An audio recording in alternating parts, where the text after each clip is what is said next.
दोस्तों good evening. आप सब कैसे हो? आई होप आप सब बहुत ही अच्छे और स्वस्थ होंगे। आज की वीडियो में हम इतिहास विषय की पाठ योजना को देखेंगे और आज का जो हमारा प्रकरण है वो है पाषाण काल। क्या प्रकरण है हमारा आज का? पाषाण काल हमारा प्रकरण है। क्लास 6 का चैप्टर 2 पार्ट 2 का ये टॉपिक है। क्लास 6 का पार्ट 2 का टॉपिक है पाषाण काल। तो सबसे पहले आपको अपना ऊपर में पाठ योजना संख्या लिख लेना है। जितनी भी पाठ योजना संख्या में आप इसको बनाते हो उसके बाद आपको विद्यालय का नाम लिख लेना है और विद्यालय का नाम लिखने के बाद आपको दिनांक, कक्षा, विषय, चक्र, अवधि, प्रकरण अपना जो है आपका वो लिख लीजिएगा। फिर इसके बाद आपको विशिष्ट उद्देश्य लिखना है। अगर सामान्य उद्देश्य आपके महाविद्यालय में लिखवाया जाता होगा तो आप सामान्य उद्देश्य भी लिख लीजिएगा। अगर आपको सामान्य उद्देश्य लिखना नहीं आता है तो आप YouTube पे सर्च कर लीजिएगा कि इतिहास विषय का सामान्य उद्देश्य पाठ्य योजना में कैसे लिखा जाता है, तो आपको मिल जाएगी वीडियो। विशिष्ट उद्देश्य में इसमें हम क्या लिखेंगे? बच्चे मानव के विकास क्रम से परिचित हो सकेंगे, बच्चे पाषाण काल के बारे में तथा उसके विभाजन के रूपरेखा को समझ सकेंगे, बच्चे प्राचीन अवधारणा के जरिए वर्तमान में उनकी प्रासंगिकता को अपना सकेंगे। इस प्रकार के आप 3 विशिष्ट उद्देश्य लिख देंगे। इसके बाद जो अगला टॉपिक होगा आपका वो होगा सहायक सामग्री का। सहायक सामग्री के अंतर्गत आपको मानव के विकास क्रम का चित्र आप ले जा सकते हैं, पाषाण काल के विभाजन का चार्ट आप ले जा सकते हैं, चौक, डस्टर, लपेट, श्यामपट्ट आदि आपके सहायक सामग्री में हो जाएंगे। पूर्व ज्ञान।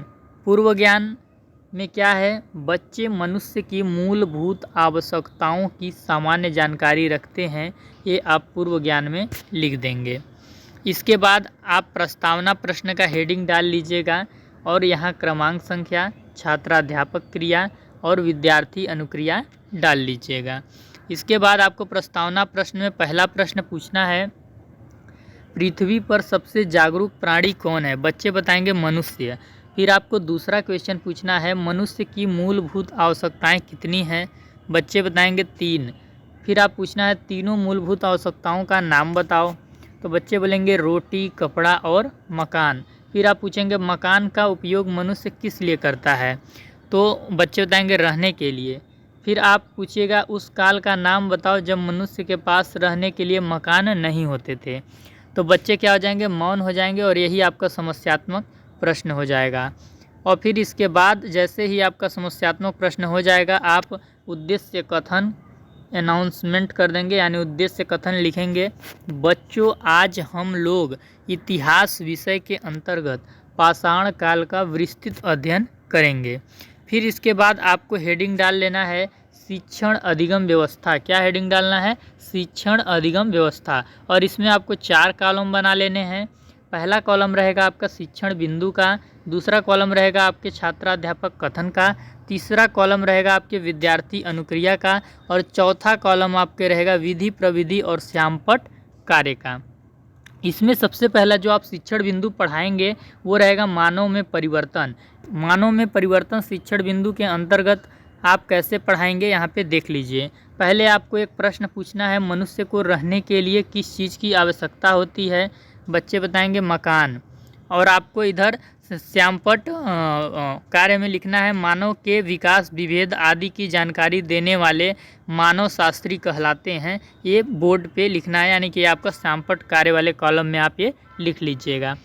फिर दूसरा प्रश्न आप पूछिएगा, कितने वर्षों पहले मनुष्य के पास घर नहीं होते थे? बच्चे हो जाएंगे मौन और फिर इसके बाद आप स्पष्टीकरण या व्याख्या करिएगा। और विद्यार्थी कॉलम में यहाँ पे लिख दीजिएगा छात्र ध्यान से सुनेंगे। स्पष्टीकरण में आप क्या स्पष्टीकरण करेंगे? घर हमें जाड़े से, गर्मी से, बारिश से सुरक्षा प्रदान करता है। इसमें रहकर हम अपने सभी कार्य को भली भांति कर लेते हैं, किंतु लगभग 2 करोड़ वर्ष पहले एक समय ऐसा भी था जब मनुष्य घर बनाना नहीं जानते थे। इस शिक्षण बिंदु में आप इतना ही लिख देंगे और फिर आप दूसरा शिक्षण बिंदु स्टार्ट कर सकते हैं। अगर आप एक शिक्षण बिंदु के बाद बोधात्मक प्रश्न पूछना चाहते हैं तो बिल्कुल आप पूछ सकते हैं, क्योंकि अगर आप ऐसा करते हैं तो आपका पाठ्य योजना और बेहतरीन माना जाएगा। इस लेसन प्लान में मैंने क्या किया है कि 3-4 शिक्षण बिंदुओं को पढ़ाने के बाद लास्ट में एक बार ही बोधात्मक क्वेश्चन पूछा है, जो कि उतना अच्छा नहीं होता है। तो आप बना रहे हैं तो और अच्छा बना सकते हैं। दूसरा शिक्षण बिंदु हम क्या ले रहे हैं, पाषाण काल के भाग। इसमें आपको बच्चों से प्रश्न पूछना है, पाषाण काल को कितने भागों में बांटा गया है। तो फिर इसके बाद जब आप ये क्वेश्चन पूछेंगे कि पाषाण काल को कितने भागों में बांटा गया है, तो बच्चे इसका उत्तर नहीं दे पाएंगे, बच्चे क्या हो जाएंगे, मौन हो जाएंगे। तो फिर इसके बाद आपको क्या करना है, स्पष्टीकरण करना है। और ये विद्यार्थी वाले कॉलम में आप मौन लिख लीजिएगा और यहाँ पे प्रश्नीकरण विधि लिख लीजिएगा। मैं लिखना भूल गया हूँ, तो आप यहाँ पे प्रश्नीकरण विधि लिख लीजिएगा, क्योंकि बच्चे प्रश्न पूछने के बाद मौन हो जाते हैं। तो फिर आप स्पष्टीकरण करेंगे, पाषाण काल को 3 भागों में बांटा गया है। पहला काल पूरा पाषाण काल, दूसरा काल मध्य पाषाण काल, तीसरा नव पाषाण काल। ये तीनों आपको श्यामपट्ट कार्य में यहाँ पे लिख लीजिएगा, मैं नहीं लिख पाया हूँ। पूरा पाषाण काल लिख लीजिएगा, मध्य पाषाण काल लिख लीजिएगा, नव पाषाण काल लिख लीजिएगा, और पढ़ाते समय इसे श्यामपट्ट पे भी लिखिएगा। फिर इसके बाद आपको अगला शिक्षण बिंदु क्या इसमें लेना है कि एक एक पाषाण काल जो भी प्रकार बताए थे उसको हम थोड़ा डिटेल में बताएंगे। तो पूरा पाषाण काल किसे कहते हैं, बच्चों से पूछेंगे, बच्चे हो जाएंगे मौन। यहाँ पे लिख दीजिएगा प्रश्नीकरण विधि। फिर इसके बाद आप स्पष्टीकरण कीजिएगा और इधर लिख दीजिएगा व्याख्या विधि। स्पष्टीकरण में आप क्या करेंगे, पूरा पाषाण काल में मानव पहले खुले आकाश के नीचे नदियों झीलों के किनारे रहता था, क्योंकि वहां उन्हें शिकार आसानी से मिल जाता था। मांस ही उनका मुख्य भोजन था। कुछ समय बाद वे गुफाओं में रहने लगे। इसी समय उन्हें आग की जानकारी हुई। अब वे अपने मृतकों को कब्र में दफनाने लगे थे। वे पत्थरों के औजारों से शिकार करते थे। आगे इसमें क्या है, इस युग के औजार आकृति में सुडौल नहीं थे। औजार बनाते समय पत्थर से पत्थर टकराने से चिंगारी निकली, तब वे आग के बारे में जाने। अब वे सूखी टहनियों को जलाने लगे हैं। पूरा पाषाण काल शिक्षण बिंदु में इतना चीज़ आप व्याख्या करेंगे। श्यामपट्ट कार्य में आप लिख सकते हैं इधर, यह अवस्था मनुष्य की आखेटक अवस्था थी। आखेटक अवस्था का मतलब होता है कि इस अवस्था में मनुष्य क्या करता था, शिकार करता था, और उनका मुख्य भोजन क्या होता था, मांस उनका मुख्य भोजन होता था। इसी काल में वे पत्थर से पत्थर टकरा के आग जलाने की खोज किए। किस चीज़ की खोज किए, आग जलाने की खोज किए। फिर हम थोड़ा सा आगे बढ़ेंगे। आगे बढ़ने के बाद हमारा जो अगला शिक्षण बिंदु है वो है मध्य पाषाण काल। हम शिक्षण बिंदु डाल देंगे और इस शिक्षण बिंदु में हम डायरेक्ट व्याख्या कर रहे हैं। मध्य पाषाण काल में औजारों का आकार पूरा पाषाण काल की अपेक्षा छोटा हो गया था। मानव अपने आसपास उगी घासों को एकत्र करने लगा। इन घासों में कई आज के अनाजों की पूर्वज थी। इनका प्रयोग मानव ने अपने भोजन में किया। अब वे अनाज को इकट्ठा करने लगे थे। और यहाँ पे आप क्या लिख देंगे, विद्यार्थी वाले कॉलम में, मैं लिखना भूल गया हूँ, आपको विद्यार्थी वाले कॉलम में लिखना है कि विद्यार्थी ध्यानपूर्वक सुनेंगे और महत्वपूर्ण बिंदुओं को नोट करेंगे। क्या लिखेंगे, और महत्वपूर्ण बिंदुओं को क्या करेंगे, नोट करेंगे। महत्वपूर्ण बिंदुओं को नोट करेंगे, लिख लीजिएगा। और इधर आपको श्यामपट्ट कार्य में क्या लिखना है, अब मनुष्य संग्राहक बन गए थे। पूरा पाषाण काल में मनुष्य क्या थे, आखेटक थे। ये आपको बोर्ड पे लिखना है कि पूरा पाषाण काल में मनुष्य क्या थे, आखेटक थे, यानी शिकार करते थे। मध्य पाषाण काल में अब वे क्या बन गए, संग्राहक बन गए, यानी चीज़ों को इकट्ठा करने लगे। जैसे कि अनाज इकट्ठा करने लगे और उसी अनाज से वे वर्ष भर खाना खाते थे और खेती भी करते थे। इसके बाद जो अगला शिक्षण बिंदु हमारा है वो है क्या, नव पाषाण काल। अगला शिक्षण बिंदु ले लेंगे। इसमें हम स्पष्टीकरण यानी क्या व्याख्या करेंगे। पुरातत्वविदों का यह मानना है कि मानव ने जब से भली भांति खेती करना प्रारंभ कर दिया तभी से नव पाषाण काल प्रारंभ होता है। जब मनुष्य खेती करना सही से प्रारंभ कर दिया उस काल को क्या बोला गया है? नवपाषाण काल बोला गया है। यह मानव सभ्यता के इतिहास का सबसे बड़ा, और इधर देखिए आपको इसमें भी आप वही सेम चीज़ लिखेंगे कि विद्यार्थी ध्यानपूर्वक सुनेंगे व महत्वपूर्ण बिंदुओं को नोट करेंगे। ये आप ज़रूर लिखिएगा। क्या है कि मैं भूल गया हूँ जल्दी के चक्कर में, लेकिन आप गलती मत कीजिएगा क्योंकि आप मेरे द्वारा इस चीज़ को पढ़ रहे हैं, तो मैं नहीं चाहता कि आपको कोई भी गलत जानकारी मिले। यहाँ पे आप श्यामपट्ट काल में क्या लिख दीजिएगा? हत्थे, धार, कुल्हाड़ी एवं हंसिया महत्वपूर्ण औजार थे नवपाषाण काल के। ये आप श्यामपट्ट पे लिख दीजिएगा। फिर इसके बाद इसी में आगे क्या व्याख्या हुआ है? परिवर्तन है। अब मनुष्य के औजार नुकीले और सुडौल थे। खेती के साथ साथ पशुपालन भी प्रारंभ हुआ। तो पशुपालन अगर आपसे पूछा जाए कि कब प्रारंभ हुआ, तो आपको क्या बताना है? नवपाषाण काल। क्या बताना है?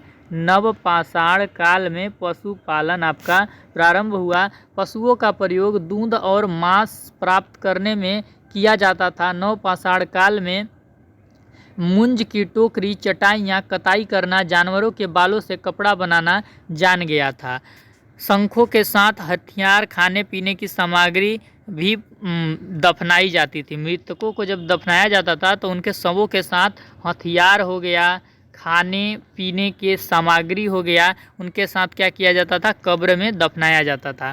फिर इसके बाद देखिए मैंने 4 शिक्षण बिंदुओं, 4 या 5 शिक्षण बिंदुओं को पढ़ाने के बाद यहाँ लास्ट में एक बार बोधात्मक प्रश्न किया है। लेकिन मैं आपसे क्या बोलता हूँ कि आप एक शिक्षण बिंदु पढ़ाना और उसके बाद कम से कम 2 बोधात्मक प्रश्न पूछना और फिर अगले शिक्षण बिंदु पे जाना, क्योंकि यही अच्छी और बेहतरीन और प्रॉपर विधि है। मैं जल्दी के चक्कर में ऐसा नहीं कर पाया हूँ, तो आप गलती मत करना। मानव ने आग जलाना कैसे सीखा? आपको बोधात्मक प्रश्न में करना है। तो बच्चे बताएंगे कि औजार बनाते समय पत्थर से पत्थर टकरा के मानव ने आग जलाना सीखा। दूसरा बोधात्मक प्रश्न हमने किया है, पाषाण युग को कितने भागों में बांटा गया? बच्चे बताएंगे 3 भागों में बांटा गया। आप चाहें तो एक और बोधात्मक प्रश्न पूछ सकते हैं कि पाषाण युग को जब 3 भागों में बांटा गया तो वो 3 भाग कौन कौन से हैं? तो बच्चे बता देंगे कि पहला पूरा पाषाण काल है सर, दूसरा क्या है? मध्य पाषाण काल है सर, और तीसरा क्या है? नवपाषाण काल है सर। तो आपका लेसन प्लान अट्रैक्टिव और बहुत ही अच्छा लगेगा। इसके बाद आपको मूल्यांकन प्रश्न पूछने होते हैं। मूल्यांकन प्रश्न शिक्षण अधिगम व्यवस्था आपका जब समाप्त हो जाएगा तो आपको मूल्यांकन प्रश्न पूछने हैं। इसमें आप अधिक से अधिक 4 क्वेश्चन और कम से कम 2 क्वेश्चन पूछ सकते हैं। तो इसमें हमने क्या क्वेश्चन पूछा है? प्रारंभिक मानव अपना भोजन कैसे प्राप्त करते थे? मानव संग्राहक किस काल में बने? तो जो प्रारंभिक मानव थे वो अपना भोजन कैसे प्राप्त करते थे? शिकार करके प्राप्त करते थे। फिर संग्राहक बने, और मानव संग्राहक किस काल में बने? तो मानव संग्राहक मध्य पाषाण काल में बने थे। कब बने थे? मध्य पाषाण काल में बने थे। देखिए यहाँ पर मैं आपको दिखा रहा हूँ। इसके बाद आपको अगला हेडिंग श्यामपट्ट सारांश का डालना है, और श्यामपट्ट सारांश में देखिए मैंने ये लिखा था, सारे शिक्षण बिंदुओं को मैंने क्रमवाइज लिख दिया था, जो कि हमारे टीचर ने क्या किया था, जब हम लेसन प्लान बनाते थे तो उस समय गलत कर दिया गया था। इसको क्या कर दिया गया था? काट दिया गया था। जब हम अपने यहाँ शिक्षण करा रहे हैं तो वहाँ पे क्या किया, इसको हमने गलत करवा दिया, क्योंकि श्यामपट्ट सारांश क्या है, ये गलत है, पूरी तरीके से सही नहीं है। तो श्यामपट्ट सारांश में आपको क्या करना है? मूल्यांकन प्रश्न के उत्तर को लिखना है। मूल्यांकन प्रश्न जो आपने पूछा है उसका जो उत्तर है वो आपको श्यामपट्ट सारांश में मिलेगा। अभी जो मैं आगे के लेसन प्लान आपको बताऊंगा तो उसमें श्यामपट्ट सारांश मूल्यांकन प्रश्न का उत्तर ही लिखा हुआ है, तो आप वैसे ही कीजिएगा। इसके बाद आप गृह कार्य दे सकते हैं। गृह कार्य में आप पाषाण कालीन मनुष्य नदियों एवं झीलों के किनारे क्यों रहते थे लिख कर लाना है, क्योंकि उस समय उनके पास क्या होता था, मकान नहीं होता था, इसलिए प्रारंभिक मानव नदियों और झीलों के किनारे रहता था। ये बच्चों का काम है, वो अगर पाठ उनको समझ में आया होगा तो वो लिख के लाएंगे। तो कमेंट करके आप बताना मत भूलिएगा दोस्तों कि ये लेसन प्लान आपको कैसा लगा। यदि ये लेसन प्लान आपको अच्छा लगा हो, ये लेसन प्लान आपको मेरे पढ़ाने से समझ आ गया हो, तो आप कमेंट करके एक बार ज़रूर बताइएगा। ये मेरा आपसे रिक्वेस्ट है। और प्यारे मित्रों, प्यारे भविष्य के शिक्षक और शिक्षक बनने वाले सभी को मैं कहना चाहता हूं कि आप इस चैनल को सब्सक्राइब कर लीजिएगा। आप भावी अध्यापक होने वाले हैं तो इस चैनल को सब्सक्राइब कीजिएगा। वीडियो के डिस्क्रिप्शन में टेलीग्राम चैनल का आपको लिंक मिल जाएगा, आप टेलीग्राम चैनल को ज्वाइन कर लीजिएगा। वहां पर मैं क्या करूंगा पता है, लेसन प्लान का PDF आपको दे दूंगा, जिससे कि आप आसानी से लेसन प्लान बना सकते हो और आपका जहां भी टीचिंग ड्यूटी लगा होगा वहां पे टीचिंग आसानी से कर सकते हो। इसके साथ ही साथ आपको एक और चीज़ मैं बता दूं कि यदि आप हमसे बात करना चाहते हो तो आप व्हाट्सएप ग्रुप को ज्वाइन करके, वीडियो के डिस्क्रिप्शन में आपको व्हाट्सएप ग्रुप का लिंक मिलेगा, तो व्हाट्सएप ग्रुप को ज्वाइन करके आप मुझसे बात कर सकते हो, या आपको ये PDF नहीं मिल पा रही है तो आप व्हाट्सएप पे हमसे आके मांग सकते हो। तो वही लास्ट चीज़ फिर से मैं बोल रहा हूँ, जाते जाते चैनल को सब्सक्राइब ज़रूर करना और B.Ed के जो भी अन्य अभ्यर्थी हैं उनके पास इस वीडियो को एक बार शेयर कर दीजिएगा। जय हिंद, जय भारत।